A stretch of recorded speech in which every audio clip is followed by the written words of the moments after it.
Bonsoir mesdames, mesdemoiselles et messieurs, bienvenue à ce journal dont voici les principaux titres.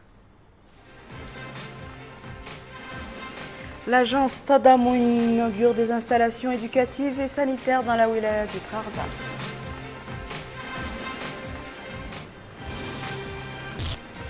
La caravane des femmes parlementaires mauritaniennes continue sa campagne de sensibilisation à l'intérieur du pays.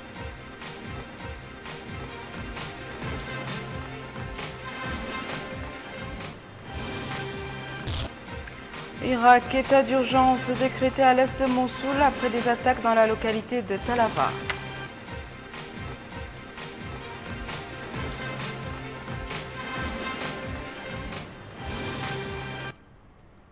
Merci mesdames et messieurs de vous joindre à nous. Nous ouvrons ce journal par ce message de félicitations adressé par le président de la République, M. Mohamed Abdelaziz, au nouveau président allemand, Frank-Walter Steinmeier, à l'occasion de son élection à la présidence de la République fédérale d'Allemagne.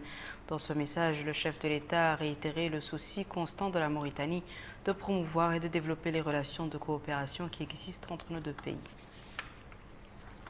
Le directeur général de l'agence Tadamoun nationale Tadamoun a supervisé en compagnie des autorités administratives de la wilaya du Trarza l'inauguration d'un collège à Qura relevant de la commune de Tekan et d'un centre de santé équipé dans le village de Bolol Dogo relevant de la Morada de Bababé. Malika Nagli.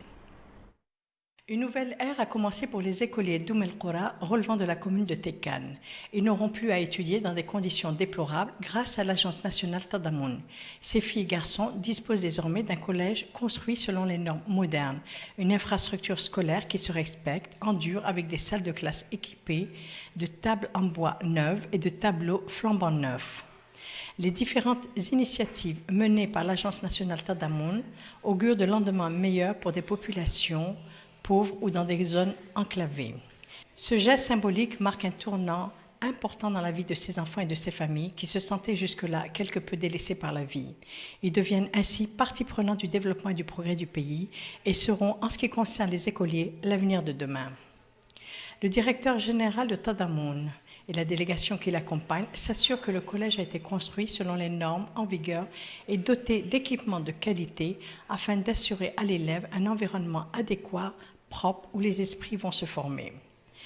Maître Hamdi Ould Mahjoub souligne sa grande satisfaction de participer au bonheur des populations dont les enfants pourront étudier dans des conditions qui n'ont rien à envier à celles d'ailleurs. Il rappelle que l'agence nationale Tadamoun a été créée sur instruction du président de la République qui accorde une attention particulière aux franges vulnérables de la population et à celles des régions enclavées. Maître Hamdi Ould Mahjoub souligne que l'éducation est le meilleur moyen de se sortir de la pauvreté et de la discrimination. Le maire de Tekan, M. Alioune Ouloumbak, et les populations ont souligné dans leur intervention leur grande satisfaction d'être désormais dotés d'une infrastructure scolaire moderne complètement équipée.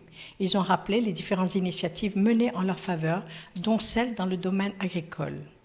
La disponibilisation du collège était alors jusque-là l'une de leurs principales demandes concrétisées. Aujourd'hui, disent-ils, grâce à l'agence nationale Tadamoun. Les enfants, quant à eux, sont particulièrement heureux d'avoir une école neuve, toute belle. Cette fille souligne que jusque-là, elle devait parcourir 7 km à pied avant d'arriver à l'école de Tekan complètement fatiguée. Maintenant, dit-elle, nous avons une école flambante neuve. Nous remercions le gouvernement, dit-elle, pour cette initiative.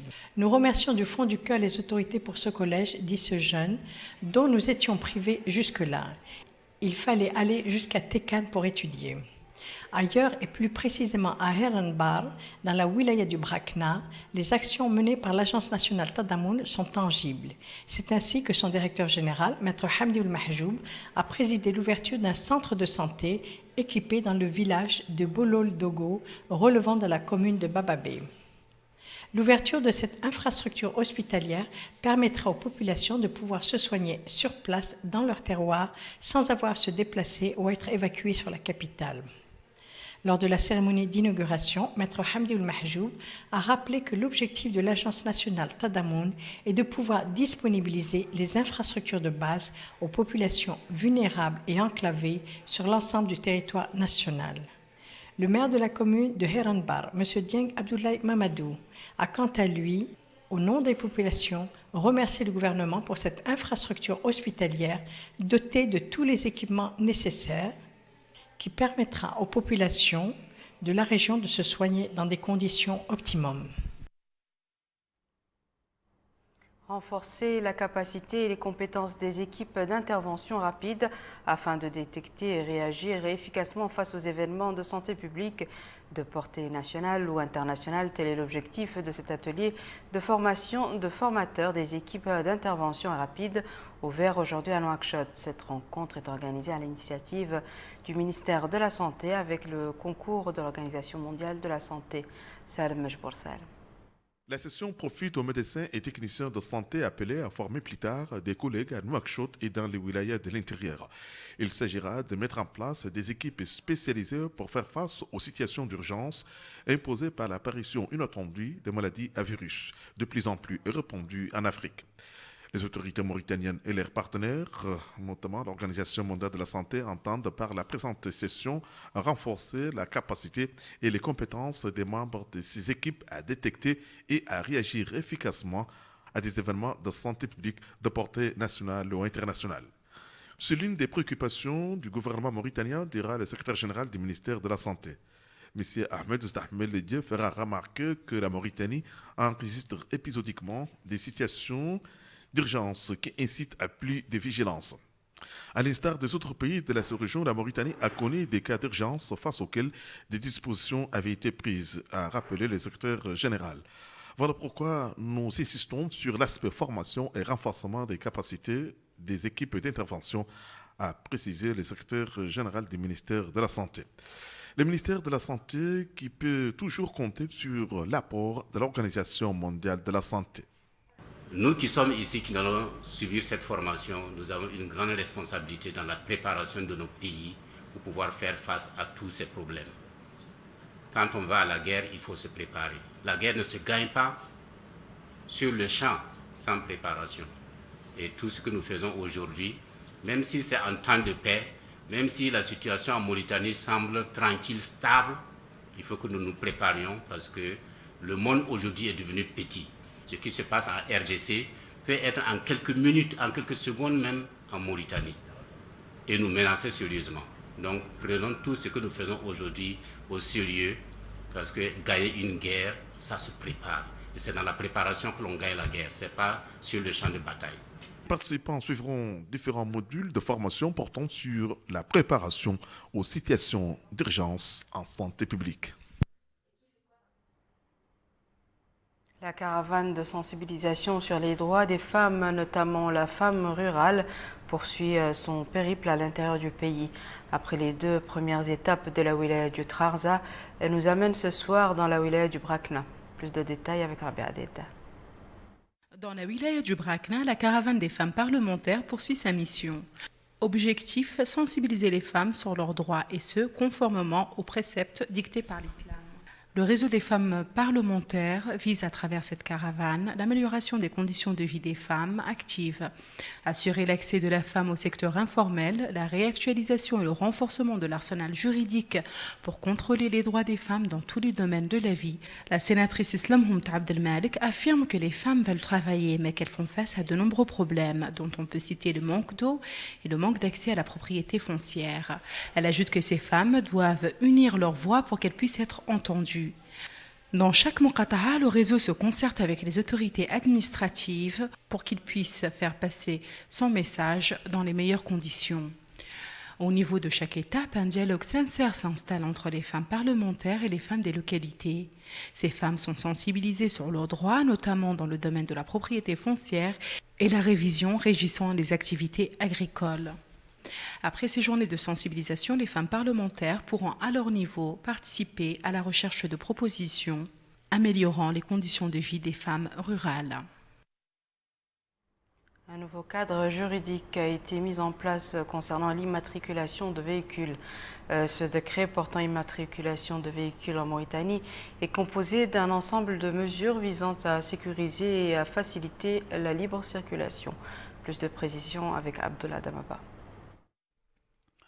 Le projet de décret portant immatriculation des véhicules en Mauritanie a été institué à la suite de la dernière réunion hebdomadaire du gouvernement, ce qui a été élaboré après un rapport des ministres de l'Intérieur et de la décentralisation et celui de l'équipement et des transports. L'objectif de cette mesure est de permettre une meilleure régulation de ce secteur. Le certificat d'immatriculation des véhicules est délivré par la direction centrale en charge des transports terrestres. Composé de 20 articles, ce cadre réglementant ce secteur va permettre une immatriculation sécurisée. La durée de validité de ces certificats est de 10 ans à compter de la date d'émission. Dotées d'une puce électronique visible sur le verso, ces cartes d'immatriculation sont accordées à tout véhicule installé régulièrement en Mauritanie appartenant à l'État ou à toute autre personne morale ou physique. Les dimensions et caractéristiques de ces plaques d'immatriculation sont définies par arrêté du ministre chargé des transports terrestres. Ce jeune dit qu'il vend des plaques de toutes les couleurs et dispose des formats EG, IF, TT et des plaques CD. Tout contrevenant qui enfreindrait les dispositions établies par ce présent décret, en plus des dispositions pénales, le véhicule sera mis aux fourrières conformément à l'article 11 du décret 063-2007 en date du 25 novembre 1963. Le ministre de l'Intérieur et celui chargé des transports terrestres ont la mission d'appliquer ce nouveau décret relatif à l'immatriculation des véhicules. Démarrage ce matin à Nouakchott des travaux des journées d'études centrées sur la régionalisation en Mauritanie. Ces journées sont organisées par le Centre mauritanien d'études juridiques et économiques et sociales, l'Association mauritanienne des sciences politiques en collaboration avec l'Université de Nouakchott Al-Asriya. La décentralisation est une politique de transfert des attributions de l'État vers les collectivités territoriales ou des institutions publiques pour qu'elles disposent d'un pouvoir juridique et d'une autonomie financière. Le transfert de ces attributions reste néanmoins sous la surveillance de l'État.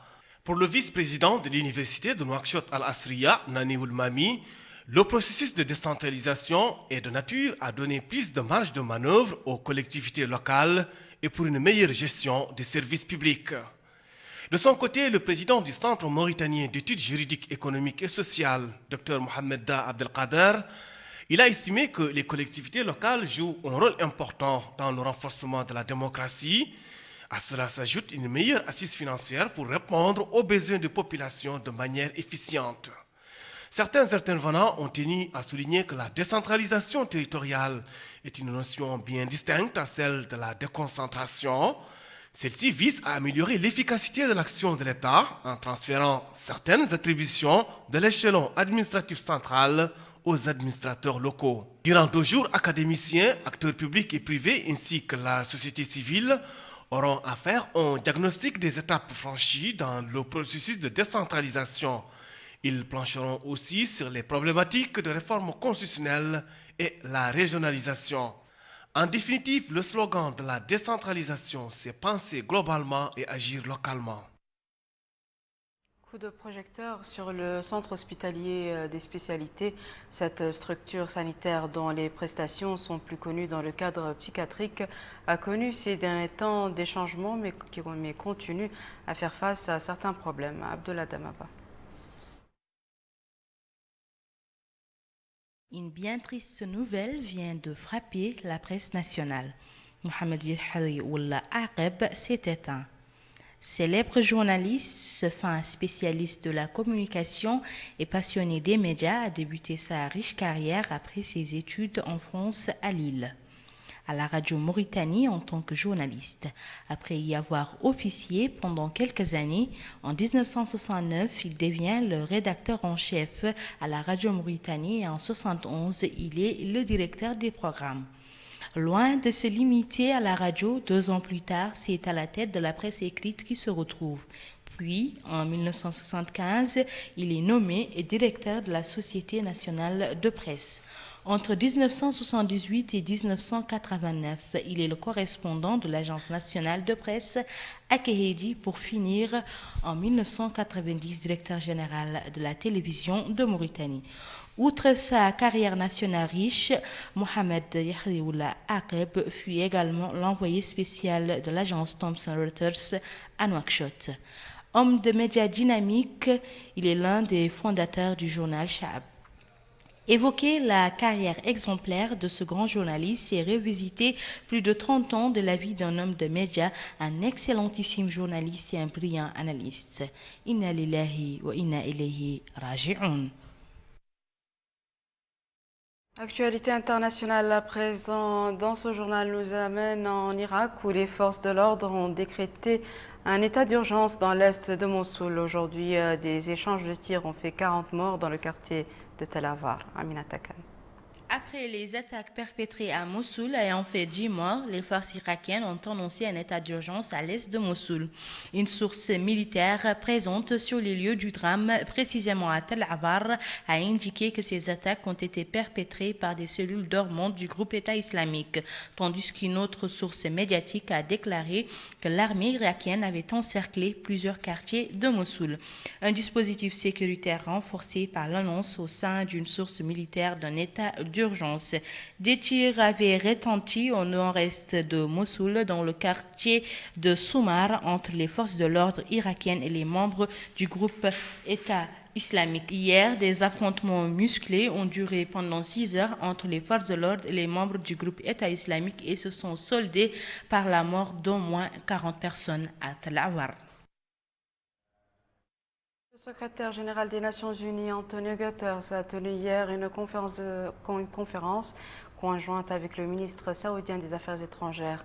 Le secrétaire des Nations Unies a affirmé que l'islamophobie exprimée dans certaines parties du monde attise le terrorisme. Au sujet du conflit au Yémen, Guterres a appelé à la résurrection du processus de paix entre les parties en conflit pour mettre fin à la souffrance des civils. Si les négociations sont mortes, elles peuvent toujours connaître une résurrection pour une simple raison, la souffrance du peuple yéménite, a déclaré Antonio Guterres. Voici à présent, mesdames et messieurs, le rappel des titres. L'agence Tadammoun inaugure des installations éducatives et sanitaires dans la wilaya du Trarza.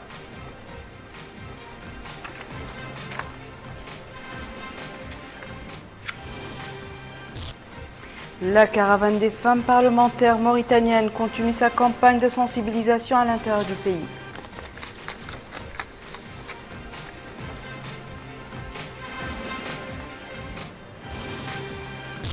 En Irak, état d'urgence décrété à l'est de Mossoul après des attaques dans la localité de Tel Avar.